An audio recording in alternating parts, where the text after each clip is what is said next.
kama kuna kitu ambacho tunahitaji kuona ni dunia inaelekea kukunjwa, lakini sipendi kukaa zaidi kwenye hilo jambo. Na mimi nitaingia kwenye yale ya uzushi ya kuanza kusema kwamba ni mwaka fulani dunia itakuwa ya mwisho. Sisemi hilo, lakini kwamba kuna uhusiano mkubwa na kurudi kwa Waisraeli kule. Maana kitabu cha Zekaria sura ya 13 na 14 inaonyesha wazi kwamba watakaporudi wote watamkiri yule waliyemchoma kwa mkuki. Na wakisha kumkiri, nini kimesalia? Hakuna kilichosalia. Sasa hivi ukiangalia mafundisho yanayozungumza kwamba tuko mwaka wangapi sasa hivi kwa habari ya sabato ya Bwana ambayo Paulo anaizungumza kwa Waebrania kwamba imesalia sabato moja kuingia rahani mwa Bwana. Wanakuambia kwamba siku moja ni miaka mingapi kwa Bwana? 1000, sivyo? Sasa wataalamu wanakuambia kwamba sasa hivi tunaigusa sijui 6000 na ngapi. Maana yake ile mwaka wa mwisho tunakaribia. Mtini, kizazi hiki hakitapita, ni kizazi gani? Mwenye macho anafanya nini? Mimi ninazungumza habari za huu mgogoro. Tuombe mapenzi ya Mungu yatimie. Ni mapenzi gani hapo? Angalia, wanapokuwa wametoka Misri na kuja kwenye nchi ya ahadi, ile nchi Mungu alisema kwamba sitawafukuza haraka kwa sababu mbili. Moja, ninyi mlivyo sasa hivi ni wachache. Sawa? Kwa nikiwafukuza wanaokaa hapa wote watoke, ni kwamba nchi itakuwa tupu kwa kiasi kikubwa. Wanyama wakali watakuja, watawasumbua. Kwa hiyo nitawafukuza taratibu taratibu taratibu, si ndivyo? Ilikuwa ni kwa ajili ya Waisraeli. Lakini sasa hivi mambo ni tofauti. Je, ni kwamba Mungu hataki kuvikomesha hivyo vita haraka kwa sababu ya Wapalestina au kwa sababu ya Waisraeli? Angekomesha mara moja, lakini kuna Waisraeli wengine tunao humu hawajarudi bado kule. Ukienda kule sasa hivi asilimia kubwa ni hawa wa taifa la Yuda na Benjamin. Mara chache wamesikika sijui nani kutoka India, wa Zabuloni, wengine wa Naftali, lakini walio wengi bado wako Marekani, bado wako Ulaya ya kati, wanaendelea kurudi. Na kila siku wanakwenda. Maana yake kama ni kuomba Mungu, rejesha taifa lako, timiza mapenzi yako kwa Israeli na nchi ya ahadi. Na pale huenda Mungu anaendelea kuwahurumia hawa Palestina. Hivi wakiondoka wote siku moja, nani yuko tayari kuwapokea kama wakimbizi? Wanyarwanda tu hapo wanatoa jasho, si ndivyo? Tutaweza hao? Maana yake Mungu anaendelea kutuhurumia taratibu taratibu taratibu. Lakini ukiangalia sijajua kile kitabu kiko wapi, kwamba walipokuwa wanaanza ile mwaka 1947 ni hii ya kijani yote, kadiri miaka inavyoenda wanaendelea kuvamia. Maana yake hii sehemu ya kijani ni ya Wapalestina na hii sehemu nyeupe ni ya Waisraeli. Sasa hivi kamebakia kajisehemu kadogo tu. Na huko Gaza ambako wanagombania ndiko ambako ni kama sehemu kubwa imebaki. Lakini eneo kubwa ni kama wamelichukua. Kimebakia kijisehemu kidogo tu. Kama wajibu wetu wa Kristo tunataka kufanya ni kumuomba Mungu atimize, atusaidie sisi kwanza kujua hata kuomba tuombeje. Na kisha tusimame kwenye zamu yetu kumuomba Mungu atimize kile alichomwahidia Ibrahimu. Tukisimama hapo tutatenda mapenzi ya Mungu. Tukishabikia kisiasa tutakwenda kusiko. Najua kutakuwa na maswali. Nipo tayari. Ambayo nitakuwa nimeshindwa kujibu. Yapo kwenye vitabu viwili, kuna kimoja kikubwa na kingine kidogo. Kwa hiyo karibuni kwa maswali kama yapo. Sehemu kubwa ni hiyo. Kama hakuna, ningetamani sana kugusa kidogo lile somo la pili. hata kama ni dakika 10 zitatosha. Lakini karibuni kwa maswali. Muwe huru tu kuuliza. Kule mwisho pale katikati.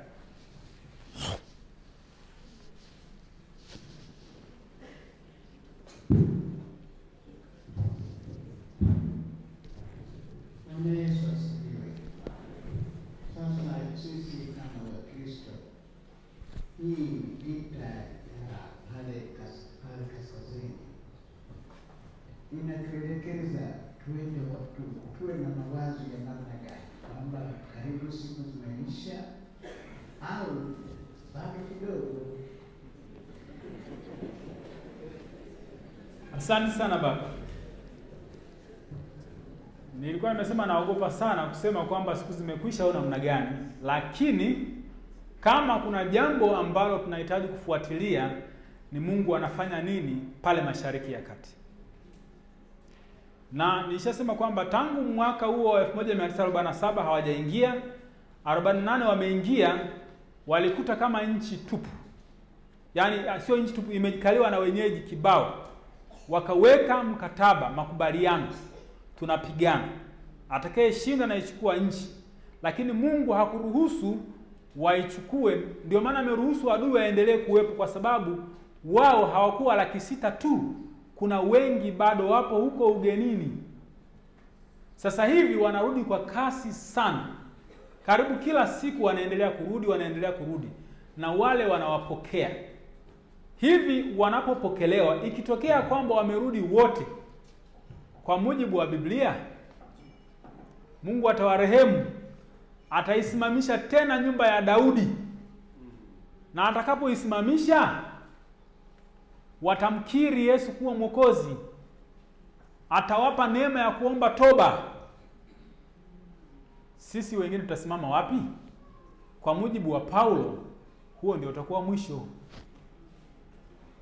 Kwa hiyo kadiri siku zinavyokwenda ndivyo ambavyo mwisho wa dunia unakaribia. Lakini hatujui ni lini.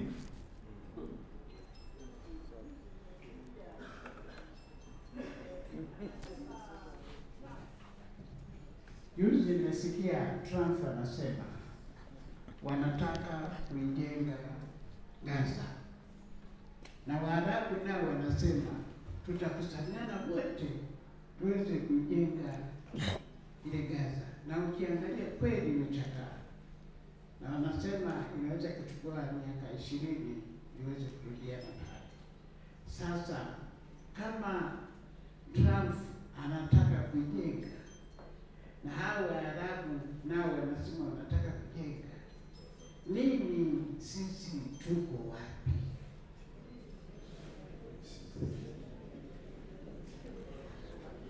Kwenye nani anajenga, nani anafanya nini huko, mimi naomba nisiingie. Lakini itoshe tu kwamba Trump anapoondoka madarakani alianzisha jambo pale na halafu hakumaliza. Sasa hivi ameleta hilo jambo, hajapokelewa na wengi. Ila tu labda jambo moja niseme, ukienda sasa hivi kwenye ile nchi ya ahadi, kuna maeneo muhimu kadhaa. Kuna sehemu ambapo hekalu lilikuwa imekaliwa na Waislamu kabisa. Wayahudi na Wakristo wamebakiwa na kajiukuta kadogo tu. Halafu kuna eneo ambalo Yesu alisulubiwa, liko mikononi mwa Waislamu. Kuna eneo ambalo walipokea amri 10 za Mungu, liko mikononi mwa Waislamu. Sehemu ya 4 ni eneo ambalo Yesu alipaa, liko mikononi mwa Waislamu. Pote hapo wamejenga misikiti. Sehemu moja tu na ndio ya muhimu iko mikononi mwa Wakristo. Unadhani ni sehemu gani? Yerusalemu? Hata kusulubiwa kulikuwa ni Yerusalemu. Ni sehemu gani hiyo? Hekalu? Ni sehemu ya kaburi. Sehemu ambapo Yesu alizikwa na kufufuka, hilo liko mikononi mwa Kristo. Na tumshukuru Mungu kwamba hiyo sehemu ipo kwetu ili iwe ushuhuda alifufuka, si ndivyo? Na hawajagusa hapo. Hizo sehemu nyingine zimeshikwa makusudi mpaka zote zitakapokombolewa. Sasa hiyo sio leo, lakini pia wanaambiwa na wanasema, na kwa mujibu wa takwimu kwamba hekalu la 3 litakapojengwa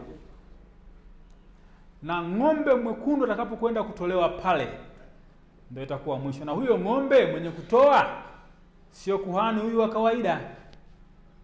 Ng'ombe 9 wametolewa tayari, amebakiwa huyo mmoja, lakini hekalu halijajengwa.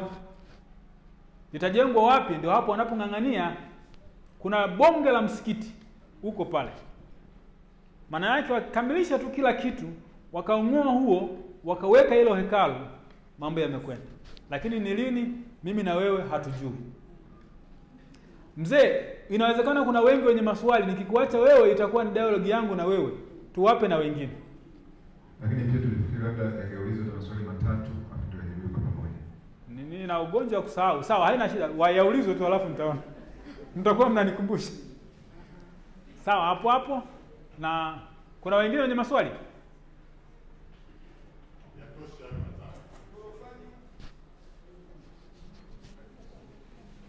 Twende. Bwana Yesu asifiwe. Amen. Nakushukuru sana mtumishi kwa kutufafanulia kuhusu hili tunalozungumzia sasa hivi. Lakini swali langu ni hivi. Tunasema Israeli ni taifa teule. Na bado ni taifa teule. Amina. Lakini kwa yale yanayotokea kule, yaani yule waziri mkuu magari ya misaada anapiga, wanaosaidia Umoja wa Mataifa anapiga, wajawazito watoto anapiga. Sasa mpaka tunajiuliza, ili tunapomuomba Mungu tunasemaje? Huyu taifa teule hawezi kusikia na mtu hashauriki. Bwana Yesu asifiwe, naomba kupata majibu. Mzee wangu, niruhusu nifanye jambo moja. Yule anayeshauriwa hasikii, Bwana Yesu asifiwe. Ni hivyo au? Yeye Bwana Yesu asifiwe sio mahali pake. Lakini jambo lako nalielewa vizuri, na hili ndio limekuwa swali la wengi, kwamba huu teule wa hawa ndugu umekaa wapi ikiwa wanaua na kuharibu mambo ya namna hii. Biblia yetu inaonyesha jambo hili. Yeyote anayesimama njiani kwenye kusudi la Mungu ikiwa anapinga, hahurumiwi hata kidogo. Niko na takwimu za kutosha tu. Takwimu ya kwanza inamhusu Yoshua na wale wengine, si ndivyo? Wameua kule nchi ya ahadi. Pale mbona hatusemi? Daudi ameua ili kuifanya mipaka iwe katika Israeli. Pale huwa hatusemi, si ndivyo? Au ni kwa sababu ilipita? Haya, tutakuja kipindi cha mfalme Yosia. Huyu alikuwa kutoka taifa teule. Mungu akawa amempa jukumu fulani. Mfalme wa Misri Neko anapokwenda kutimiza ile jukumu, Yosia akasimama njiani, akasema unakwenda wapi? Hutakiwi kupita hapa. Yule akasema siji kwako, naenda kwingine, ondoka njiani. Anasema siondoki, wewe lazima tubanane. Anamwambia nitakuua. Anasema hakuna. Kilichotokea ni kwamba alimuua. Na Mungu hasemi kitu. Musa tunayemuita kwamba ni mnyenyekevu kuliko wote, aliua, si ndivyo? Kuna Phineas aliua, choma mtu na mkuki kabisa. Huyu alikuwa kuhani. Mnafahamu hata Samuel aliua.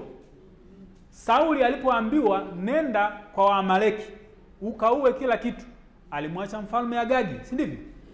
Anaporudi na huyu Samuel akasema nipe huo upanga, chinjilia mbali, si ndivyo? Halafu tuje kwa Elia pale mlimani, alifanya nini? Aliua. Kwa hiyo Yesu anapoingia hekaluni alikuta wale watu wanafanya nini? Wanaonea. Alifanya nini? Tandika watu. Kwa hiyo naweza kusimama pamoja na Netanyahu ikiwa nimeelewa vizuri kwamba ni lazima nchi yao ikae na wao tu, kwa kuwa ilishakaa wazi hapa. Sasa kwa mfumo huu tukumbuke jambo hili kwamba kuna wakati kusudi la Mungu linatimilika hata kupitia kile ambacho ni kibovu. Mungu anasimama nacho, anachokitazama ni kile kinacholinda jina lake, kusudi lake.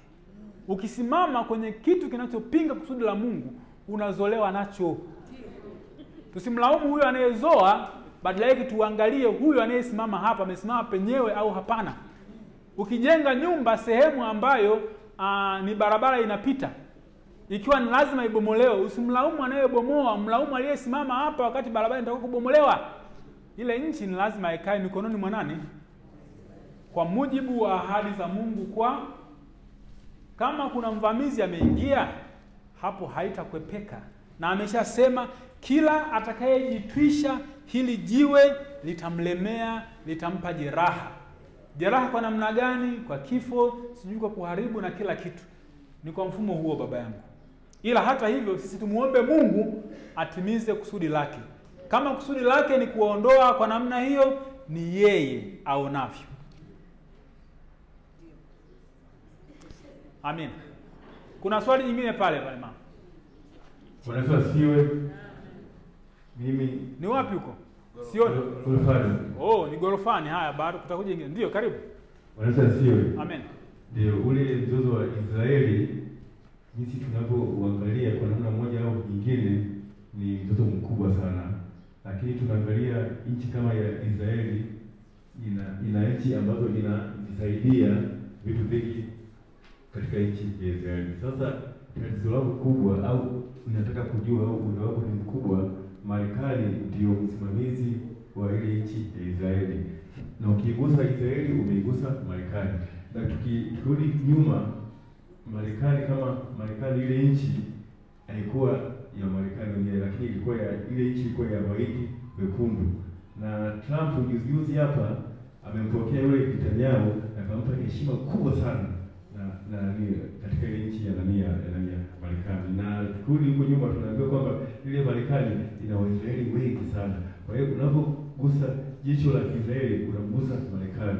Na nchi nyingi sana ambazo zinasimamia ile nchi ya Israeli ni kama Marekani ndio anayeiongoza ile nchi ya Marekani. Je, uhusiano wa Marekani na Israeli kusimamia ile nchi upo wapi hapo? Amina. Asante. Kuna kitu kimoja tunasema kwamba kila nchi hapa duniani katika ufalme wa Mungu imepewa jukumu fulani. Kila nchi ikijua hilo jukumu, ikasimama kwenye hilo jukumu, mambo yanakwenda. Kuna nchi zimepewa jukumu la kuwa wamisionari na kueneza umisionari huko na huko, wanapeleka Injili. Kuna nchi zimepewa kuwa mwanga kwa mataifa mengine, na hilo ni kwa Israeli peke yake. Kuna nchi ya Ujerumani, Uingereza na Marekani zina wajibu pekee kuhusiana na Israeli. Ndio maana huwezi kuwaona wakifanya kinyume. Ukiachilia habari ya kwamba kwenye hizo nchi kuna Wayahudi wengi wapo huko au walikuwepo huko na sasa wanarudi kule, lakini kwa mfumo wa Biblia kuna habari ya tai. Angalia nembo ya Marekani ni nini, halafu rudi kwenye kitabu cha Zekaria utakuta hizo habari.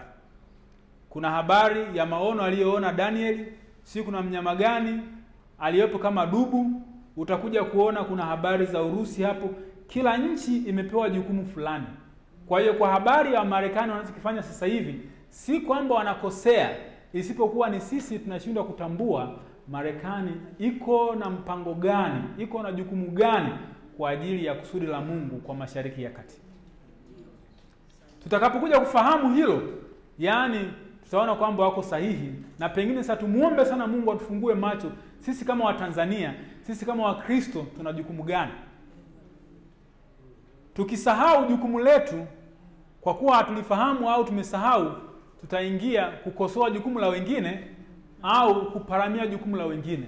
Na hii tumekuwa tukifanya tena na tena. Ndio maana nisema kwamba natamani niguse somo la pili, kwa sababu kwenye utumishi wetu mara nyingi kwa kutokufahamu majukumu yetu tunazuia majukumu ya wengine hayatendeki, au tunaparamia ya wengine, tunafanya visivyo takiwa. Jukumu la Mungu linatendeka vibaya. Kwa hiyo Marekani wana kusudi, wana jukumu, wana wajibu. Lakini ni wajibu gani Mungu anajua aliyowapa. ila sisi tujue kwamba kuna jambo Mungu anafanya kwao kupitia wao. Yep. Karibu mama. Asante. Mimi swali langu dokta, au umesema tusikuite dokta? Nita tu Gerson, inatosha. Asante sana Gerson. Mimi na wasiwasi kwa sababu nchi ya Israeli hata wangeiacha wazi. Nina wasiwasi kwamba watu kama inaweza watu wakarudi kule ambao ni Wanaisraeli. Kwa sababu nchi yenyewe ya Trump ya Marekani, na wewe unajua kwamba Waisraeli popote walipo wana akili nyingi, ndio wagunduzi, ndio umefanya hata mabadiliko makubwa tunayoyaona Marekani. Je, kuna nchi yoyote inaweza ikaachia watu wa aina hiyo kurudi kwao? Ndio wasiwasi yako? Wasiwasi wangu kwamba nimekuelewa. Nchi ya Israeli haiwezi ikaja kwa sababu popote walipo wamefanya mambo ya ajabu kwa sababu ya ile hali waliopewa, yani kwa sababu taifa teule popote walipo wamefanya mageuzi makubwa, wameleta faida kubwa, sio watu wa hasara, ni watu wa faida kubwa. Nchi moja hapo ni Marekani, mambo makubwa yaliyopo, viwanda. Nimekuelewa mama, nimekuelewa vizuri kwamba kwa sababu hao watu wana akili nyingi sana, hawawezi kuachiliwa huko, yani watakamatwa tu ili wabaki huko, si ndivyo?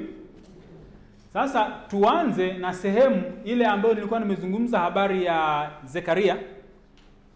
Sio Zekaria, Ezekiel. Anapozungumza habari ya mifupa halafu tetemeko, sivyo? Au twende kule kwa habari ya kule Misri walipokaa kipindi cha Yusufu halafu Musa. Walijijenga kule. Na kimsingi ukienda ule ukanda waliokuwa wanakaa, kuna rutuba kuliko kule Yudea. Hawakuwa na mpango wa kurudi. Nini kiliwatoa? Chuki. Mungu aliibua chuki. Yaani hapakukalika. Hata hao walikuwa wametawanyika huko na huko, Mungu alitumia njia ya ziada, tunaita mechanical means, vita, kuwatesa kiasi kwamba hivi kama imetokea mmeangalia mikanda ambayo inaonyesha namna walivyokuwa wanatesa. Familia 10 zinakaa kwenye chumba kimoja kisicho na choo. Wanakaa na ndoo hapo moja. Kila asubuhi wanakwenda kumwaga uchafu. Nani atakaye thubutu kuendelea kukaa katika hali hiyo wakati anajua kabisa kwamba kuna kwake? Na milango imefunguliwa. Maana yake wapende wasipende, kurudi watarudi. Watarudije? Mungu atawarudisha. Kwa namna gani yeye anajua. Na kwa nini warudi kule? Kuna mambo haya yapo kwa mfumo fulani. Sasa hivi kumekuwa na wazo kubwa na swali kubwa, hivi Edeni iko wapi? Baadhi ya watu wanasema kwamba iko Mashariki ya Kati. Sio mashariki, wanasema kwamba iko nchi za Iran na Iraki pale katikati na hivi. Lakini fuatilia matukio kibao. Mungu hupenda kuunganisha sehemu moja ifanywe matukio kibao. Hapo kwenye ile sehemu ambapo Yesu alisulubiwa, unaambiwa ndio sehemu ambayo Daudi alitoa kafara kwa mujibu wa kitabu cha Samuel wa pili sura ya 24. Ndio sehemu ambayo Ibrahimu alitoa kafara pale Moria, na ndio sehemu ambayo wengi wanafikiri ile sadaka ya kwanza kabisa ambayo ndio Mungu mwenyewe aliitoa ilitolewa pale. Maana yake Mungu alikuwa anasukuma kwamba hapa mahali patakuja kufanyiwa upatanisho miaka ya mbele mwanawe atakapokuja. Na ukijaribu kuangalia watu walipokuwa naasi walikuwa wanaelekea mashariki. Na huko mashariki ndiko ambako Ibrahimu ameitwa twende magharibi. Maana yake ni sawa na kusema twende tukatengeneze mambo yetu tulipoachania. Kwa hiyo kuna asilimia kubwa kwamba Edeni iko hapo na ni lazima hao watu warudi. Mungu anajua namna ya kuwarudisha. Sisi tusiangalie mawingu. mvua itakuja au hapana, mbona ni kweupe tu. Yaani anaweza kufanya lisilowezekana likawezekana, kufumba na kufumbua. Mwanadamu hawezi kupingana na Mungu. Hilo lipo wazi. Asante.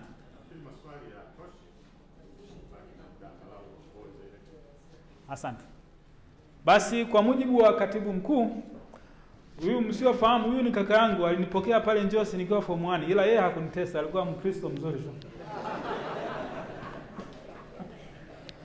Maana ukiwa form 1 tulikuwa tunaingizwa kwenye uvungu wa vitanda, unaambiwa uimbe nyimbo za Kibena za Kikwenu. Hujui, utajua mwenyewe huko. Imekuja kuisha ndio kwa kweli.